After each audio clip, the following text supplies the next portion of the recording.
Јас би сакал, почнувајќи од денес, иако секоја проповед ќе има свој наслов, нема да биде серија во смисол на ист наслов, би сакал да зборувам за разликата, да продолжам да зборувам за разликата помеѓу историските вистини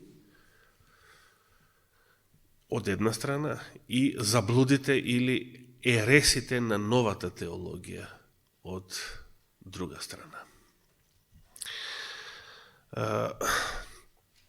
Бидејќи бејатата сабота споменав дека денешниот адвентизам, мнозинството денешни проповедници и теолози, повеќе не проповедаат затоа што и не веруваат во историското адвентистичко толкување на ликот на цверот. Во историското и адвентистичко и не само адвентистичко толкување и православно и протестантско за антихристот, за римскиот антихрист конкретно, иако има многу антихристи, за конкретно за очистувањето на светилиштето, за печатувањето и целата теологија на последната генерација, како што и брат Паул Букур сакаше да ни скрене внимание, кога беше последен пат. Сето тоа повеќето денешни адвентисти, теолози, проповедници не го веруваат, го имаат отфрлено и не го проповедаат, затоа што ја прифатиле новата теологија. Од каде ја примиле новата теологија, се поставува прашање. Како дошла новата теологија. Да се вратиме малку на Христовите искушенија повторно. Пред 2 саботи повеќе се задржавме на првото искушение во пустината со лебовите и на последното на крстот. Веднаш после лебовите, Матеј 4 глава, Христос му го дава тој величествен одговор, напишано е, значи се повикува на писмото, напишано е, човекот не живее само од леб, туку и од секој збор што излегува од устата на Бога. Значи не само од некој, туку од секој. Се што Господ кажал е важно, инаку не може да биде кажано. А кои се тие пак што живеат само од леб, само од материјална храна и имаат само биолошки потреби? Тоа се животните, да. Добиток, стока, гуштер. Сето она што човеколиките мајмуни, сето она со што човекот почнал да се споредува и дури роднински да се поврзува, откако ја отфрлил библиската вистина за постанокот и воопшто сите библиски вистини, сето она, секој збор што Господ го кажал.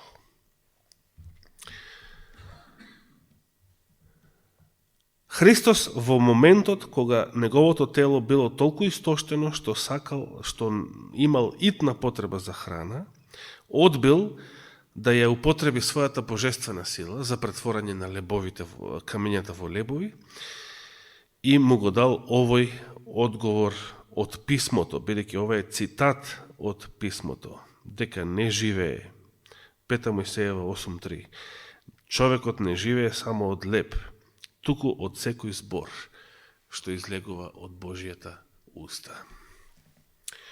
Тоа било пишано уште во Мојсеевиот закон. И сега кој е веднаш второто искушение?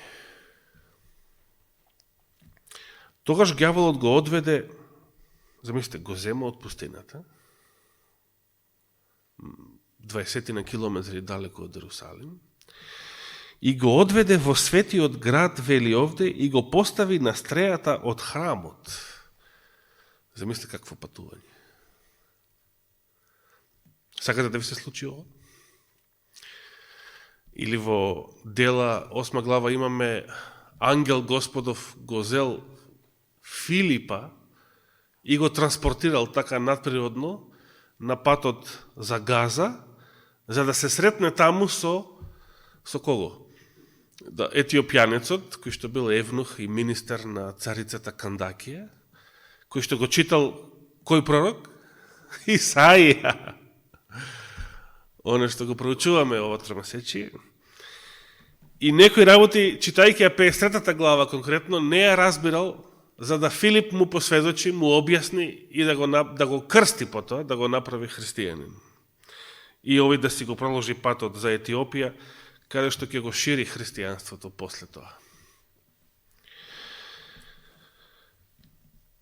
Ѓаволот го зема Христа и го транспортира така низ воздух надприродно, веројатно со многу голема брзина. Го носи во Ерусалим и го поставува на стрејата од храмот и му рече: ако си син Божи, скокни долу, зашто е напишано. Пазите, сега ѓаволот цитира Библија. Сега тој вели напишано е. Значи, ѓаволот е библијаш.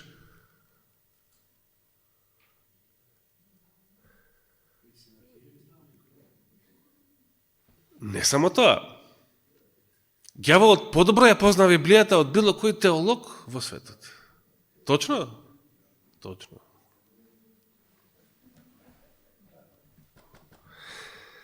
И тој знае што каде све е напишано.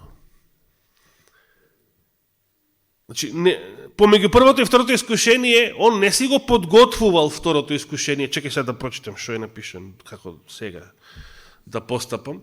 Тој, овој цитат, што го цитира од псалмите, тој си го знаел, како што знае све друго што било напишано во Библијата. Го имал в джеб или во ракав. Зашто напишано е: на ангелите своји ќе им заповеда за тебе, да те запазат и на раце ќе те земат, за да не си ја сопнеш ногата од камен. Каде го пишува ова? Од каде ова го цитирал? 91. псалм, тој славен псалм за Божијата закрила, 11 и 12 стих. Речено било уште од раното христијанство, па до Елена Вајд и после неа секако, дека кога човек ќе ги победи телесните страсти, во случај Христос, големата потреба за храна, гладот, искушението за телесна потреба, тогаш ѓаволот на човекот му пристапува со поинакво искушение. Значи, си ги победил телесните страсти, си победил пороци, не се продаваш за материјални работи, туку така, значи, ни за јадење, ни за пиење. Си го победил сето тоа. Си станал човек. Човек што живее од секој збор на Божијата уста.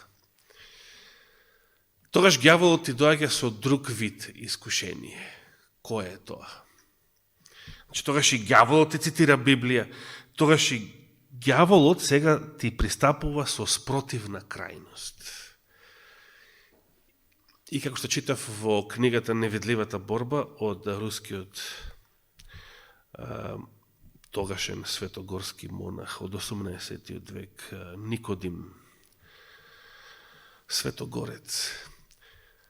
Таа читав прв пат пред 30 години, речиси, кога прв пат поверував и почнав да читам верски книги. Летото 91 година. Неверојатно, ова влеговме во годината во која што мојата вера ќе наполни 30 години. Колку брзо помина времето. Благој че следната сабот, за 2 саботи ќе наполни 29 години. Неверојатно. Колку брзо помина времето.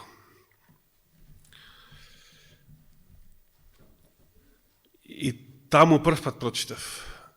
Кога човек ќе ги победи телесните страсти, тогаш ѓаволот му пристапува со друго искушение, каде што сака да те бутне сега во гордост, во духовна гордост. И почнува да те фали, колку си свет, колку си праведен, колку си успешен, како, што убаво го победи ова со пишано е, со... И сега сака да те возгорде. И сега сака да те бутне од позиција на верност, значи на вера, да те бутне во она што од надвор личи на вера, ама не е вера, туку беше што? Беше дрскост. Да те бутне од вера во дрскост. И затоа сега го наведува Христа на тоа искушение. Ако се сет Божие скокни долу, бидејќи Господ ќе те спаси, бидејќи е напишано дека Господ ќе ги испрати ангелите своји и ќе те спаси. Да не треснеш од земја, да не загинеш. Кога ѓаволот цитира Библија, кога и ересите се повикуваат на Библија, како треба да се одговори? Кога и лагата се повикува на Библија, велејки пишано е, треба да се одговори пак со Библија.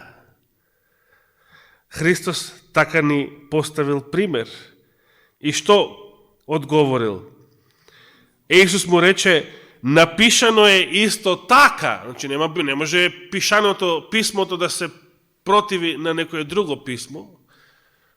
Напишано е исто така, не искушувај го Господа својот Бог.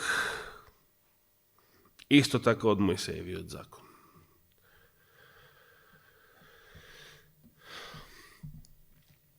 Имаше верници,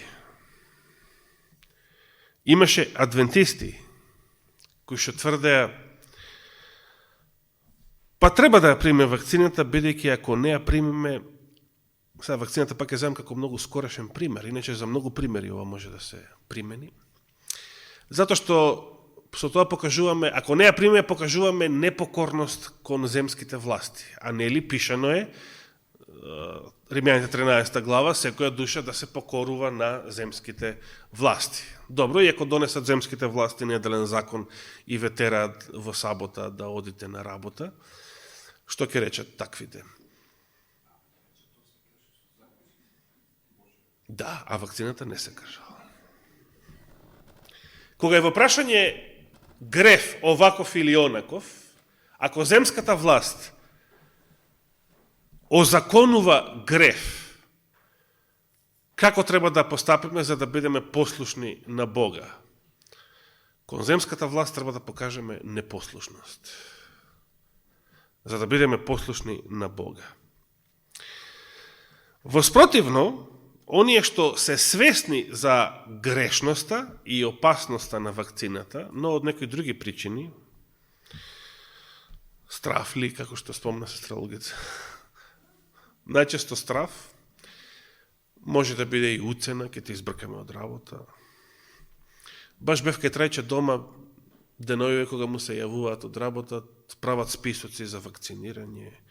Он одбива, нема да се вакцинира, па по телефон ми се јавуваат денојове, па зошто, па директорки, колеги, па зошто да не се вакцинираш, па се врши притисок.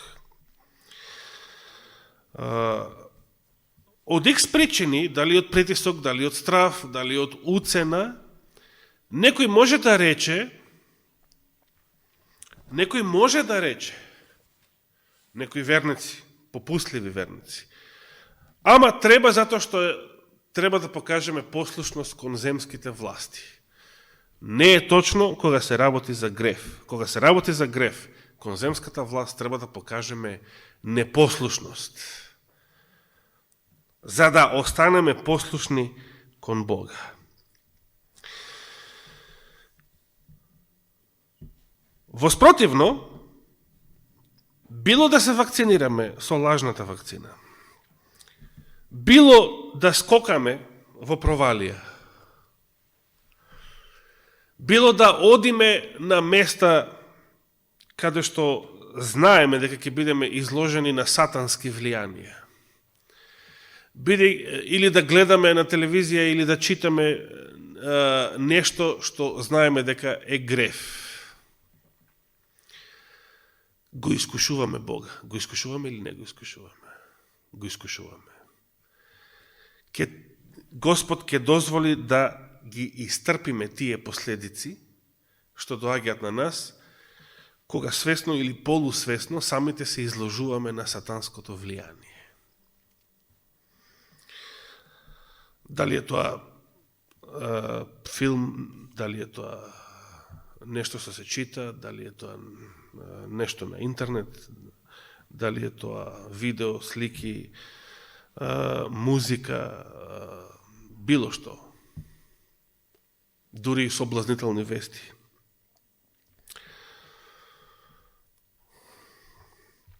Се изложуваме на сатанското влијание и Господ ќе дозволи. Го искушуваме Бога и Господ ќе дозволи да ги трпиме последиците од тоа изложување.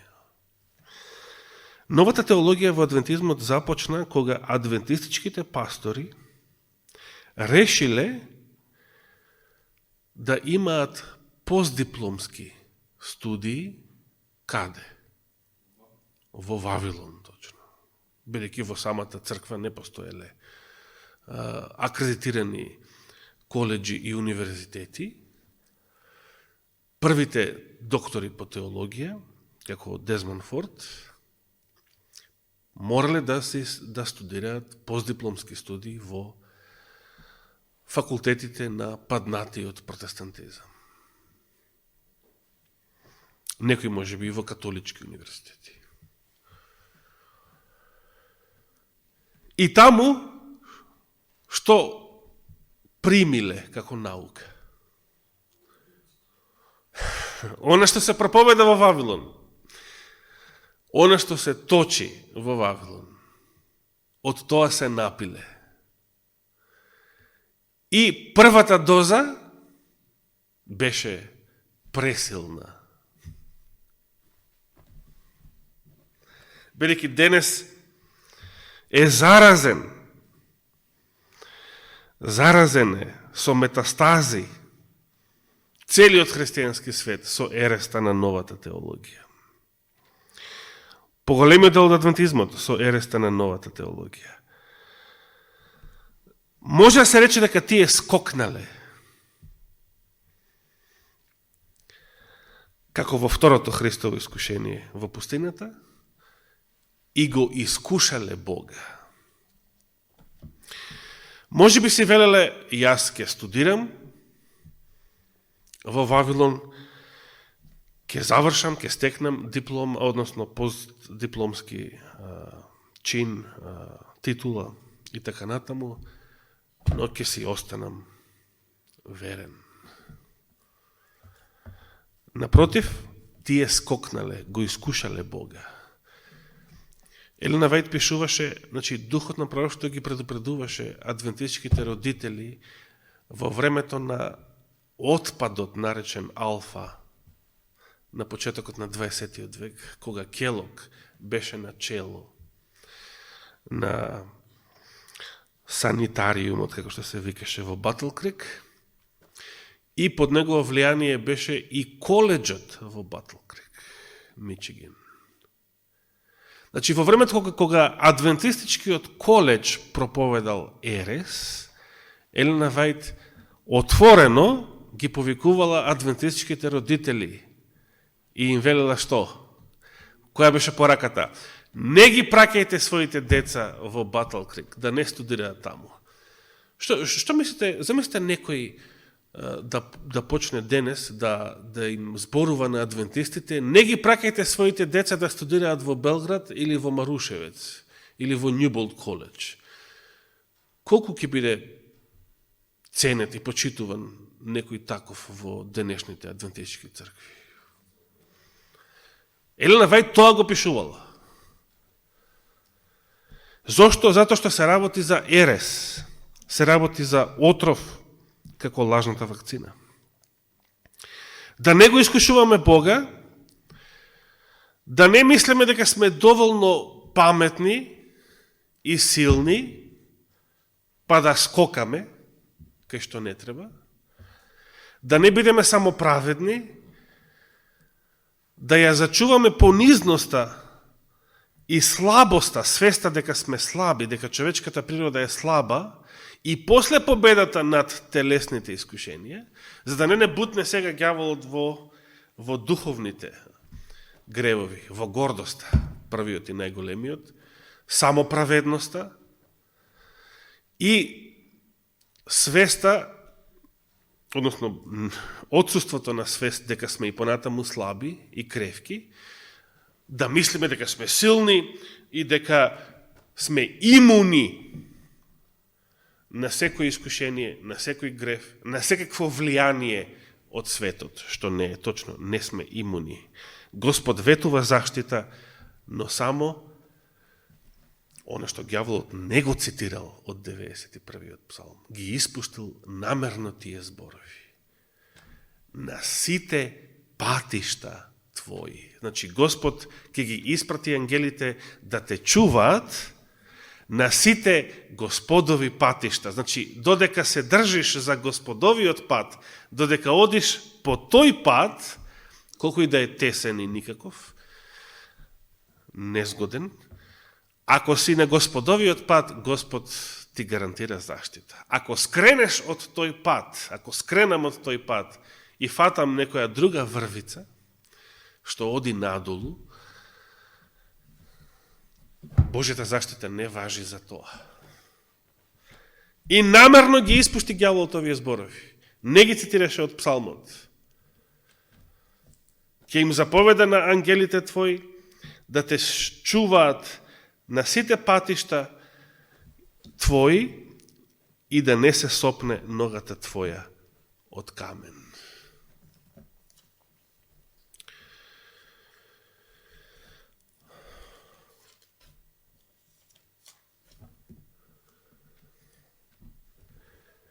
Мејата сабота зборувавме за ликот на зверот.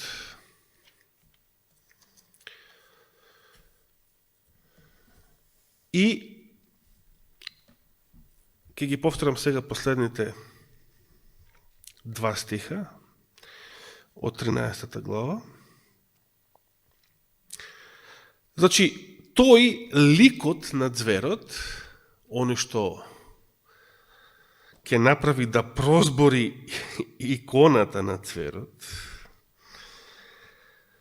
ќе направи на сите. Значи, нема зверот тоа да го прави.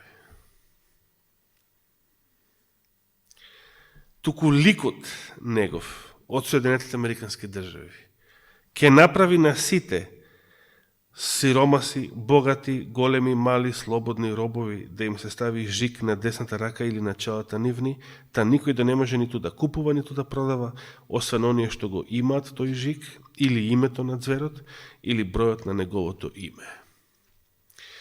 И сега е многу актуелен овој број во последно време и откако настана корона пандемијата и вакцините.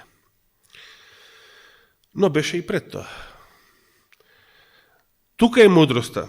Кој има ум, нека го пресмета бројот на зверот, бидејќи е број на човек и бројот му е 666. Кажав, кога се работи за библиски поими, треба да ги толкуваме тие поими, како што е жигот на зверот, онака како што Библијата ги толкува или ги дефинира или ги представува. Денес во христијанскиот свет циркулираат овие изрази 666, жигот на зверот, меѓутоа имаат Армагедон. Тој е многу популарен израз денес, Армагедон. Но луѓето им даваат поинакви значења на овие изрази. Настануваат некои нови популарни, современи значења или толкување на овие изрази, кои што не се библиските толкувања. Например, често може да се чуете од некој неупатен или да го видите дори на телевизија или во сцена од некој филм, или да прочитате некаде дека 666 е бројот на ѓаволот. Значи, најнеупатените тоа ќе го речат и го велеле. 666 е бројот на ѓаволот. Што вели Библијата? Во последниот стих, што го прочитав. Дека е број на човек, значи не е број на ѓаволот. Тој е број на човек. Споменав и порано, новата теологија сака да го скрене вниманието и по ова прашање од библискиот контекст на бројот и да го протолкува како нешто друго.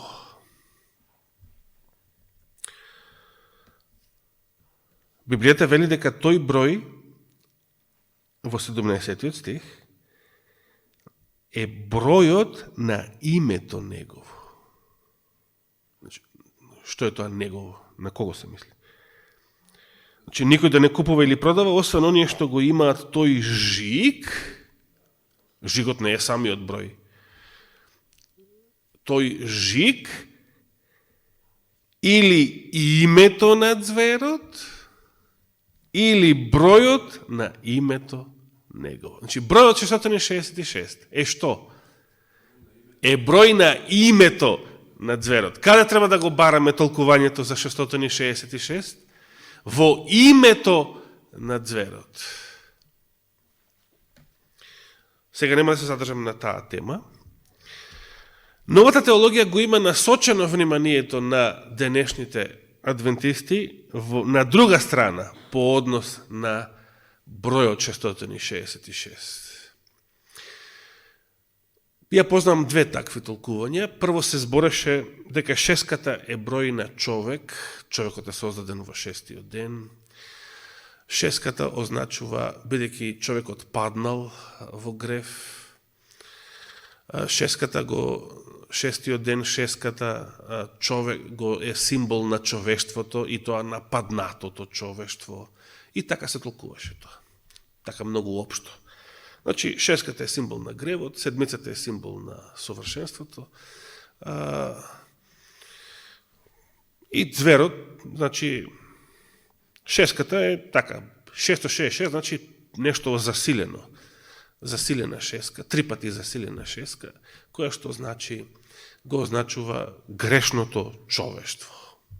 И сега, кој е зверот? Некој човек. И неодредено и нејасно. Со која цел? Со цел оној кого историскиот адвентизам го нарекуваше зверот, тој повеќе да не биде звер, туку да биде, како што вели еден, да стане брат во Христа.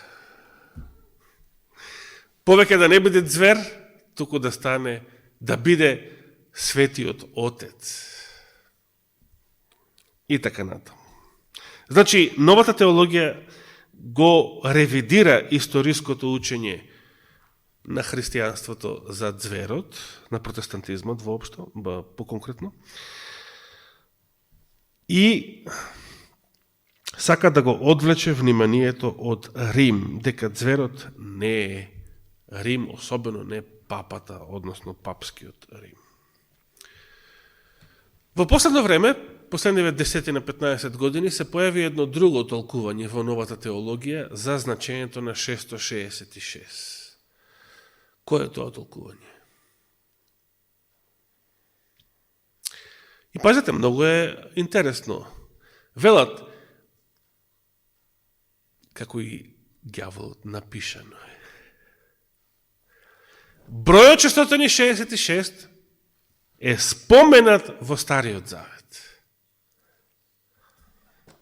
Каде е споменат во Стариот Завет? И таму треба да го бараме неговото толкување. Соломон, точно, Соломон. Ке отвориме во првата книга на Царевите, 10 глава. а може да се прочита буквално истото во втора книга Летописи, 9 глава.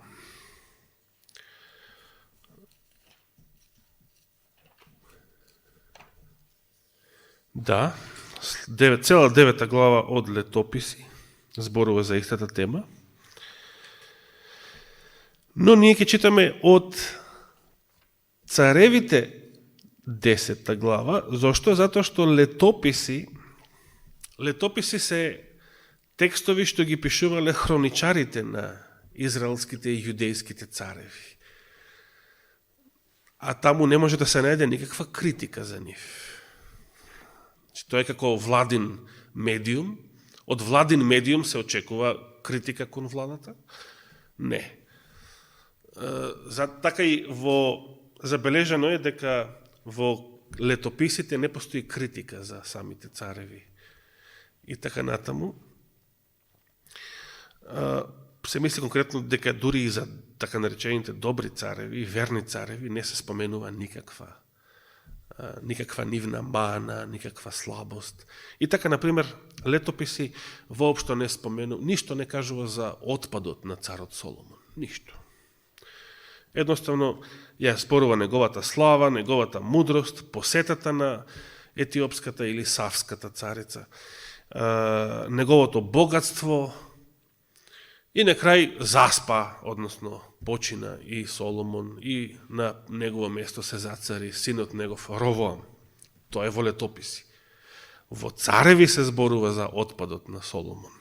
Но пред отпадот и Цареви зборува за неговата слава, неговата мудрост, неговото богатство, посетата на етиопската царица и така натаму. Почнемо да читам од 10 глава, значи прва книга за царевите, 10 глава, од првиот стих. Савската царица, откако слушна за славата Соломонова и за името на Господ, дојде да го испита со гатанки, вели овој превод. Таа дојде во Ерусалим со многу големо богатство. Камилите беа натоварени со благопријатни мириси, со многу злато и скапоцени камења. Замислите. Таа дојде кај Соломон и говореше со него за се што и беше на срцето. Соломон и ги објасни сите нејзини зборови и немаше ништо непознато за царот што не и го објаснил. Значи, Соломон го положи секој нејзин испит. Одговорил на секој нејзино прашање. Савската царица ја виде сета мудрост на Соломон и домот што тој го беше изградил. Се мисли на храмот. И јадењата на трпезата негова. Како изгледала царската трпеза на Соломон. Неговото мени. И живеалиштата на слугите негови. Министрите на Соломон. Облеката нивна и пехарниците негови. Замислете, плаќам човек, посебна професија, кој што ќе се грижи за моето вино. Кога год ќе ми се припие, посебни занимања, посебен слуга за тоа. Се разбира, тоа го имале многу цареви, уште фараонот, нели, во времето на Јосиф. И сепалениците негови што ги принесуваше во храмот Господов и повеќе не можеше да се воздржи, па му рече на царот: вистина е она што го бев слушала во својата земја за твоите дела и за твојата мудрост, но не верував на зборови, додека не дојдов и не видоа очите мои. И ете, мене ни половината не ми беше речено, мудрост и богатство ти имаш повеќе отколку што сум слушала. Блажени се твоите луѓе, блажени се и ти и твоите слуги што стојат пред тебе секогаш и ја слушаат твојата мудрост. Благословен да е Господ, твојот Бог, кој благоволи да те постави на Израеловиот престол. Господ поради вечната своја љубов кон Израел те постави за цар, за да вршиш суд и правда. И таа му подари на царот 120, во англискиот превод пишува шекели, овде пишува кикари, злато. Не знам Константинов што вели. Таланти, точно, тоа е вистинскиот збор. Таланти, се сеќавате колку должел во Христовата парабола немилосрдниот должник? 10.000 таланти, огромно богатство, а не сакал да го прости долгот од колку бе, неколку денари на својот должник. Ова е огромно богатство.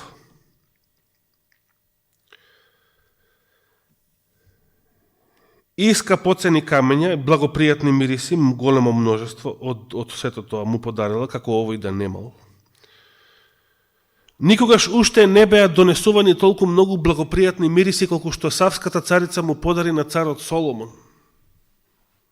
Што ли било ова? Требало со очи да се види, за да се знае. Вака од само читање на концизни библиски стихови, тешко можеме да си создадеме представа колкаво било ова богатство. И хирамовите кораби што носеа злато од Офир, донесоа од Офир, и ова е на африканскиот брег, големо множество алмугово дрво и скапоцени камења. И царот направи од тоа скапоцено алмугово дрво потпирки или балкони за храмот Господов и за царскиот дом, и харфи и псалтери за пејачите. Никогаш не беше донесувано толку алмугово дрво и не беше видено до тој ден. Тогаш царот Соломон и даде на Савската царица се што таа пожела, вели овој превод, и што посака, посебно од она што цар Соломон и го подари со рацете своји. И се врати таа во својата земја, таа и сите нејзини слуги. Остатокот од главата го опишува сега богатството на царот Соломон. И прво што кажува во 14 стих, златото што му доаѓаше на Соломон секоја година, че не еднаш, туку годишно, секоја година, тежеше 666 таланти. Еве го тој број. Секоја година Соломон примал 666 таланти злато.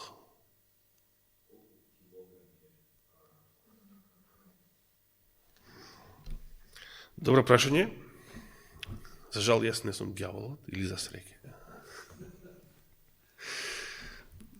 Не сум ни вештачка интелигенција, па сега одма да ви го исфрлам тој податок. Сум го читал порано, го заборав. Ке го побараме во ред. Може и Борче веднаш да ни помогне. 25?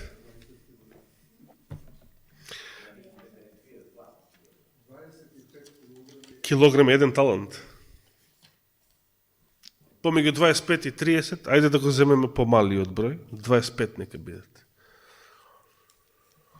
Па многу е.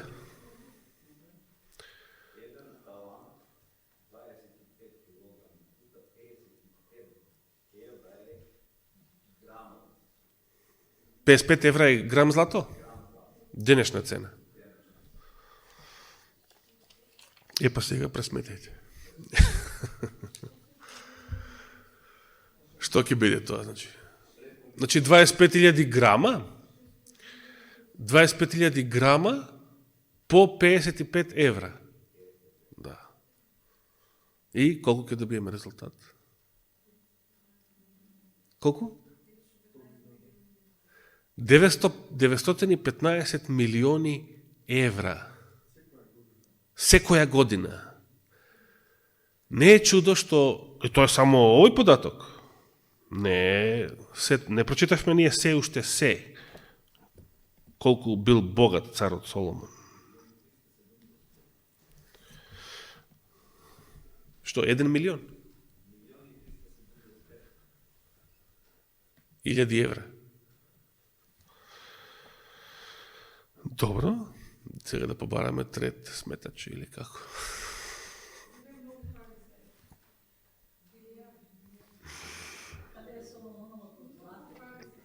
Да продолжим со 15 стих.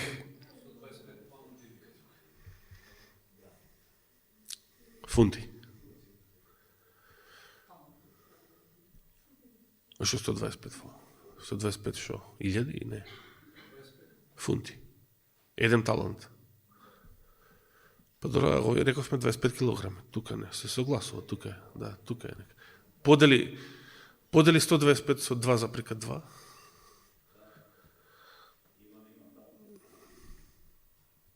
Ивана, па добро пресмета. Или чии телефон бил по-смарт.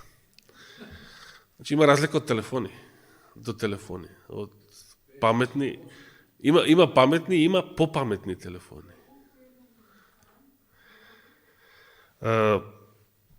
Колку доби? Кога го подели 125 со 2,2? Па тоа е многу повеќе од 25 килограми. Ако е така. Ако е 120, ако они го нарекли. Фунти, да. А колко е 114 фунти делено на 2,2? Баш ме интересира. Колку килограми тука ќе добиеме? Па тоа е поише и од 30 на Данил.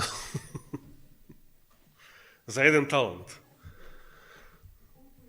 Значи, ако е така, ќе испадне, ако го земеме овој податок, значи, над 1 милиарда евра ќе ви испадне.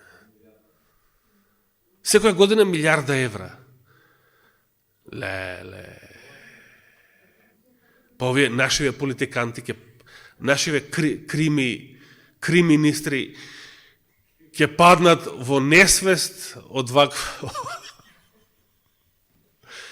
вакво нешто. Па зборам за... Ја пошироко, балкански, не само наши.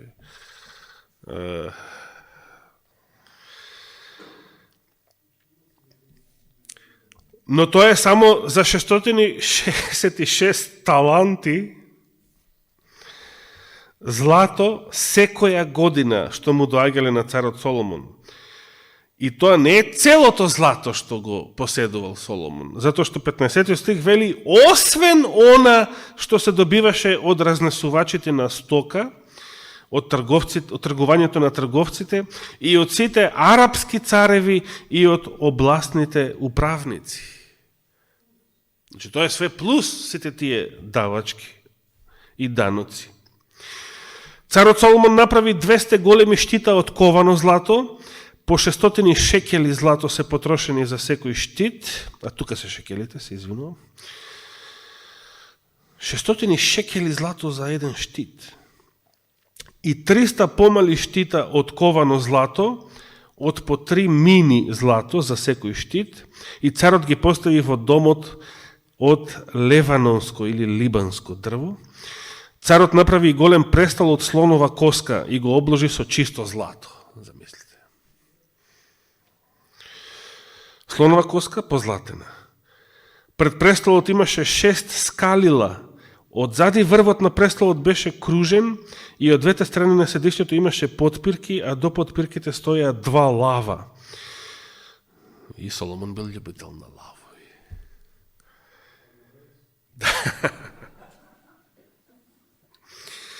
И уште 12 лава стоја таму од двете страни на 6 скалила.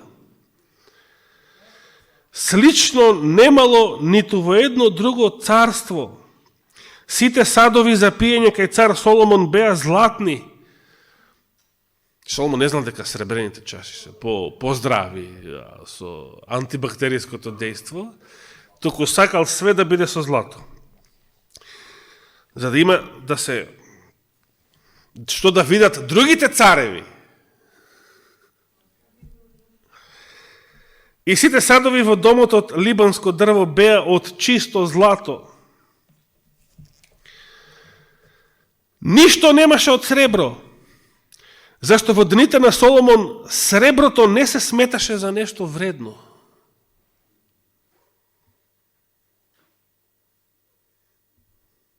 Замислите. А нашиве безвредни банкноти, нашиве тоалет пари, ако среброто не било вредно, ако среброто било нешто обично. Царот имаше на морето таршишки кораби, заедно со хирамовите кораби, значи шпански кораби да преведеме, заедно со феникиските. Хирам беше главниот масон на Феникија, кој што, значи главниот инженер за изградба на Соломоновиот храм, или денешен Либан, Феникија, Тир и Сидон. И во 3 години еднаш доаѓаа таршишките кораби и донесуваа злато и сребро, слонова коска, мајмуни и пауни. Си носел царот Соломон и мајмуни, и пауни, и зоолошка градина. Цар Соломон ги надминуваше сите земни цареви по богатството и мудроста. Затоа и масоните велат дека не постоел по-богат човек што било кога живеел во светот од Соломон. Масонските извори тоа го тврдат. Што било кога живеел на земјата. Значи, не, овие Безос, Мезос не се ништо, фрли ги во ѓубре, или Илон Маск со... Овде читаме за вистински материјални вредности, сребро, злато, слонова коска. Овие со лажнија пари, да. Или сега со биткоинов, непостоечки. Диамантите па не се толку вредни во споредба со... 24 стих вели: и сите земни цареви сакаат да го видат Соломон за да ја послушаат мудроста негова, која Бог ја беше ставил во срцето негово. И тие му принесува, бидејќи ниту еден цар не доаѓал со празни раце, секој од себе си дар, сребрени садови, облека, оружје и благопријатни мириси, коњи и мазги секоја година. Соломон така насобра коњи и коњаници. Тој имаше 40.000 коли и 12.000 коњаници, кои ги распореди по градовите каде што му беа колите и кај царот во Ерусалим. Царот направи во Ерусалим да има сребро колку и обичните камења. Толку многу. Ако е ова точно, а Библијата го тврди, значи ерусалимците може да си собираат сребро на улица. Затоа и вели дека не се сметало за нешто вредно. Како што вела дека во Ирак некој време нафтата била поевтина од вода. Да. Токму така. А кедрово дрво како дивите смокви што растеа по низините, односно по нивите. Коњи пак донесуваа за царот Соломон од Египет и од Кива. Ова треба да биде... Да не ве излажам која земја е ова. Ке провериме подоцна. Царските трговци ги купуваа по определена цена. Купена и донесена до Египет една кола чинеше 600 шекели сребро, а конј 150 шекели. Не овие денешни израелски шекели, тоалет хартија. Туку шекели сребро. Значи, еден конј 150, а една кола 600 шекели сребро, а колку имаше? 40.000 коли и 12.000 коњаници. Каде е златото? Добро прашање. Кој им го собра со председателски указ на Франклин Делано Рузвелт после и таа вештачки предизвикана економска криза од минатиот век, 29 и 30 година, кој им го собра сето злато на американските граѓани? Затоа ќе зборуваме подоцна за златото. Затоа што сега, минатава година, Трамп наводно подпишал закон што се вика Несара. Ај ќе зборувам за него подоцна. А за жените зборува следната глава. Но и кај што има многу злато и многу жени.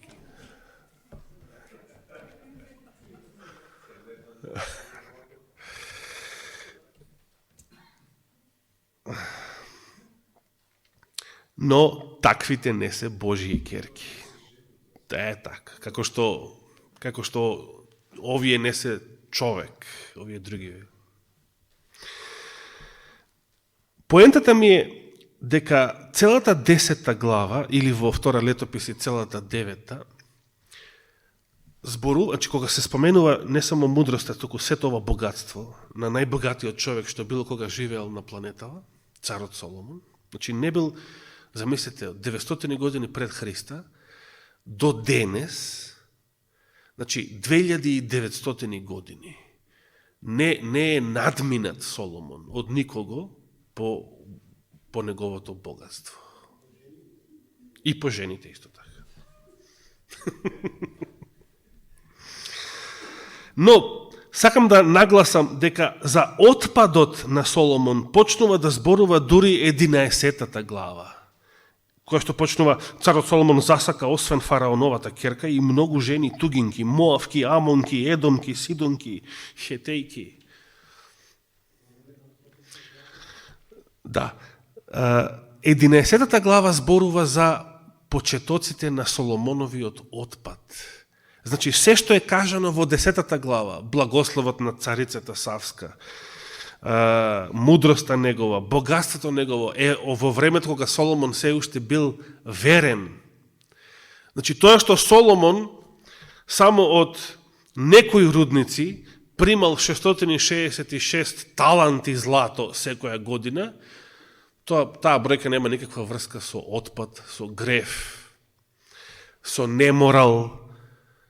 Таа бројка не е спомената во контекст на Соломоновиот отпад, туку во контекст на она време кога бил благословен, затоа што бил верен на Господа.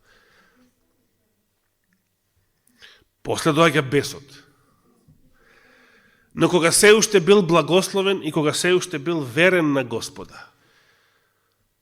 Значи 666 таланти злато за царот Соломон, колку врска има со бројот на зверот. Нема ич, што вели Борче по турски, нема блага врска. Бројот 666 не е случајно споменат во летописи и во цареви, затоа што толку примал Соломон злато. Зошто баш толку прима? Дали он наредил баш толку да се прима? Дали е тоа намерно избрана бројка или е случајна бројка, нас и не толку и не интересира. Како што не интересира зошто логото на Google има 3 шески, или било кој бренд или било која фирма денес. Да, нивните газди се сите масони, сите се слуги на ѓаволот и на зверот и денешните така наречени најбогати луѓе на светот. Да, меѓутоа, имам една теорија. Нека биде и теорија на заговор. Зошто пак толку ѓаволските слуги се расфрлаат со бројот 666? Зошто, значи, го има ваму, онаму, во брендови, во фирми, во кулата на Трамп имало 666? 66. Мојата теорија е дека ѓаволот сака да ги збуни луѓето со тоа, да го одвлече вниманието од вистинското значење на бројот. Како што новата теологија сака да го одвлече вниманието на денешните верници од библиското значење на бројот, кој што е број на името на зверот. И не треба да го бараме во тој број во богатството на царот Соломон, нешто што нема врска. Но во името на зверот. Значи, бројот 666 како број на името на зверот ќе биде првиот предмет или тема, веќе го започнахме денес, каде што ќе ја споредуваме историската вистина, вистините на историскиот адвентизам со лагите и ереста на новата теологија. Ќе продолжиме следната сабота, ако даде Господ живот и здравие. Оче наш, те благодариме за Твојата голема милост и добрина. Ти благодариме и за новиот саботен ден. Ти благодариме за мирот и слободата. Ти благодариме дури и за студените температури, за снегулките, сето оно што ќе биде смрт за многуте вируси наоколу. Ти благодариме, Господи, што се уште се собираме во црква и го слушаме Словото Твое. Те молиме, Господи, чувај ни понатаму, води не и благослови не со Твоите свети ангели, по Твојата голема благодат. Благослови ги сите оние кои што се отсутни. Најмногу те молиме за болните, за сестра Мимица, за сестра Стевка, Катица, брат Стојан и секој друг кој што му е потребна Твојата посебна благодат во овие тешки денови. Те молиме за сите што се на пат во разни неволји и искушенија. Те молиме за сите обезхрабрени, разочарани и обезверени наши браќа и сестри, кои што или седат дома и кои што одамна не стапнале во црква и не одат никаде во црква. Биди со нив, Господи, нека Духот Твој ги допре нивните срца и ги врати, ги привлече одново кон Тебе, кон Твојата чудесна светлина. Сето ова те молиме и за сето ова ти благодариме во името Христово. Амин.